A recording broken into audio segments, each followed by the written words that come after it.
Hello good afternoon everyone. आज हम second unit का जो सेकेंड चैप्टर है दैट इज़ लीडरशिप उसको डिस्कस करेंगे। सिलेबस में इससे रिगार्डिंग मीनिंग, नेचर, टाइप्स और कुछ थ्योरीज आपकी पूछ रखी हैं, तो वन बाय वन हम सारी चीज़ों को डिस्कस करेंगे।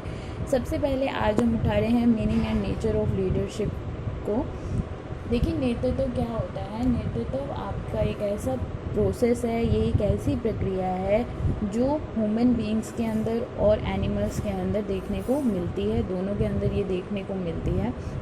अगर मैं आपसे नॉर्मली पूछूं कि एक जो ग्रुप है उसका लीडर कैसा होता है या कौन होगा, तो आप मुझे उसका आंसर देते हैं कि ग्रुप का लीडर वो होता है जो ग्रुप के अदर पर्सन से अपनी बात को मनवा सके या उनको लीड कर सके। फाइन। इसी तरह से लिंडग्रेन ने 1973 में एक डेफिनेशन दी थी और उन्होंने कुछ नेतृत्व को क्लैरिफाई करने की कोशिश करी। इन्होंने बताया कि एक समूह का नेता, एक ग्रुप का लीडर ऐसा होना चाहिए या वो ऐसा होता है जो अपनी पसंद से, अपनी मन मर्जी से ग्रुप के मेंबर से अपनी बात को इफ़ेक्टिव वे में मनवा सकता है। इसी तरह से लेपियर ने भी 1949 में इन्होंने कहा कि लीडरशिप एक ऐसा बिहेवियर होता है जो ग्रुप मेंबर्स को उनके बिहेवियर से ज़्यादा इफ़ेक्ट करता है या प्रभावित करता है। बोस ने भी 1990 में कुछ इसी तरह की डेफिनेशन दी। तो ये तीनों की तीनों डेफिनेशन आपको हर बुक में मिल जाएंगी सोशल साइकोलॉजी की, बहुत ही कॉमन से हैं और इम्पोर्टेंट भी हैं। इन्हीं डेफिनेशन के बेसिस के ऊपर इन्होंने कुछ विशेषताएं बताई जो कि नेतृत्व के अंदर होनी चाहिए, या नेतृत्व क्या करता है। जो नेतृत्व है, लीडरशिप है, वो मोटिवेट करता है ग्रुप के मेंबर्स को, प्रोत्साहित करता है क्या करने के लिए, किसी भी कार्य को करने के लिए प्रोत्साहित करता है, उनको डायरेक्ट करता है और उनके बिहेवियर को कंट्रोल करता है। सेकेंड पॉइंट इन्होंने ये बताया कि जो ये लीडरशिप है ये स्टेबल होना चाहिए। जो नेतृत्व है उसके अंदर स्थिरता होनी चाहिए, और ये स्थिरता किसके ऊपर डिपेंड करती है? ये कॉपरेशन के ऊपर, सहयोग के ऊपर डिपेंड करती है।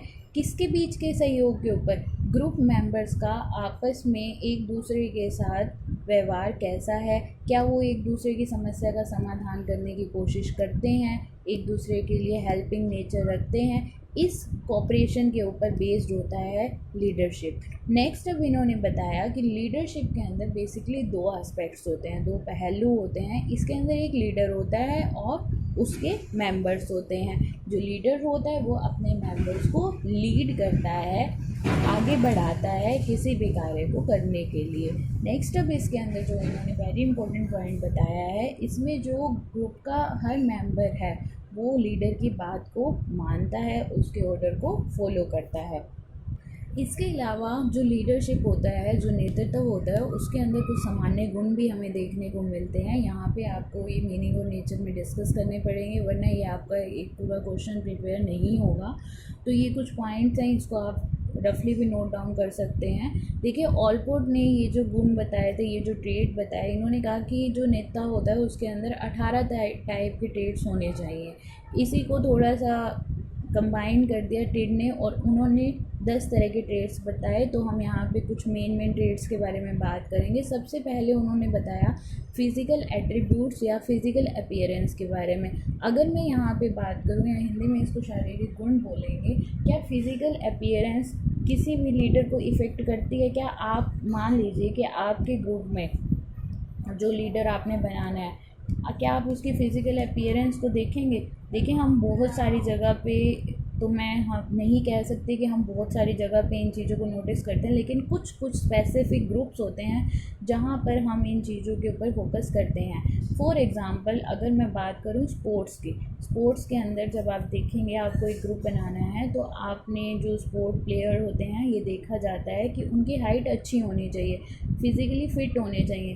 तो बेसिकली यहाँ पर कुछ ट्रेड्स इन्होंने डिस्कस करे हैं, कुछ ट्रेड्स विशेषताएं बताई हैं। जैसे टर्मन ने 1904 में बेसिकली 3 तरह के इन्होंने गुण बताए जो होने चाहिए: हाइट, वेट और फिज़िकली फिटनेस। ठीक है, गुड हेल्थ जिसको हम बोल सकते हैं। तो कुछ स्टडीज़ भी हुई फर्दर, और ज़्यादा अध्ययन हुए इस चीज़ को लेकर कि क्या हाइट मैटर करती है, क्या लंबे होने चाहिए। देखिए, जो लंबाई है, हाइट है और लीडरशिप है, इन दोनों के बीच में कोरिलेशन देखने को मिला। कोरिलेशन का मतलब इन दोनों के बीच में एक अच्छा संबंध हमें देखने को मिला कि हाँ, कहीं ना कहीं हाइट भी इफ़ेक्ट करती है। जो एक लीडर की लंबाई है वो प्रभावित करती है ग्रुप मेंबर्स को उसका लीडर बनाने के लिए। लेकिन जैसे कि स्पोर्ट्स में, लेकिन अगर मैं पॉलिटिशियंस की बात करूं, अगर हम महात्मा गांधी की फ़िज़िकल अपीयरेंस को देखें तो बहुत पतले दुबले थे। जवाहरलाल नेहरू की बात करूं तो बहुत अच्छी हाइट नहीं थी उनकी, लेकिन फिर भी उन्होंने इफ़ेक्ट किया। यहाँ पे मैंने पहले ही आपको एक बात कही है कि कुछ स्पेसिफिक ग्रुप्स के अंदर ये चीज़ें इफ़ेक्ट करती हैं कि फ़िज़िकल अपीयरेंस जो आपकी हाइट है वो अधिक होनी चाहिए। अब फर्दर इन्होंने सेकंड टॉपिक जो बताया वो बताया वेट को लेके। तो वेट को लेके ऐसी कोई स्पेसिफिक स्टडी हुई नहीं है जिसके आधार पे हम ये कह सके कि अगर किसी पर्सन का वेट अधिक है तो उसको एक अच्छा लीडर माना जाएगा या उसकी बात को फॉलो किया जाएगा। ठीक है। थर्ड अगर मैं बात करूँ तो इन्होंने बताया था गुड हेल्थ। देखिए, गुड हेल्थ बहुत ही इफ़ेक्ट करती है। अगर आप फिज़िकली रूप से, अगर आप शारीरिक रूप से बहुत स्वस्थ हैं तो आपकी जो डिसीज़न मेकिंग पावर है वो भी अच्छी तरह से आगे प्रोसीड करती है, कार्य करती है। तो गुड हेल्थ को लेके भी जो स्टडीज़ हुई उन्होंने भी ये कहा कि जी हाँ, ये लीडरशिप को इफ़ेक्ट करती है। सेकंड जो पॉइंट है, इन्होंने पर्सनैलिटी ट्रेट्स के बारे में बात की। अगर मैं आपसे ये क्वेश्चन करती हूँ कि जो व्यक्तित्व गुण है वो नेतृत्व को प्रभावित करते हैं, ये व्यक्तित्व गुण कुछ इस प्रकार के हैं जैसे इंटेलिजेंस, बुद्धि। देखिए, इसको लेके भी बहुत सारी स्टडीज़ हुई हैं और इन्होंने जो लीडरशिप है, जो नेतृत्व है और जो बुद्धि है, इन दोनों के बीच में पॉजिटिव रिलेशन इनको देखने को मिला है। जैसे गिब ने 1969 में और मैन ने 1959 में एक स्टडी करी। उन्होंने ये देखा कि इंटेलिजेंस और क्या जो बुद्धि है, नेता जो है वो अधिक बुद्धि का होना चाहिए। तो यस, जो आपका नेता है, जो आपको लीड कर रहा है, जो हमारा लीडर है, उसकी बुद्धि अच्छी होनी चाहिए। लेकिन इन्होंने भी अपने रिज़ल्ट के अंदर एक चीज़ और भी बहुत इम्पोर्टेंट देखी। इन्होंने कहा कि बहुत ज़्यादा इफ़ेक्ट नहीं करती। देखिए, रिलेटेड है ये एक दूसरे से कि बुद्धि होनी चाहिए, लेकिन बहुत ज़्यादा एक्सट्रीम लेवल पे एक दूसरे को कोरिलेट नहीं कर रही थी।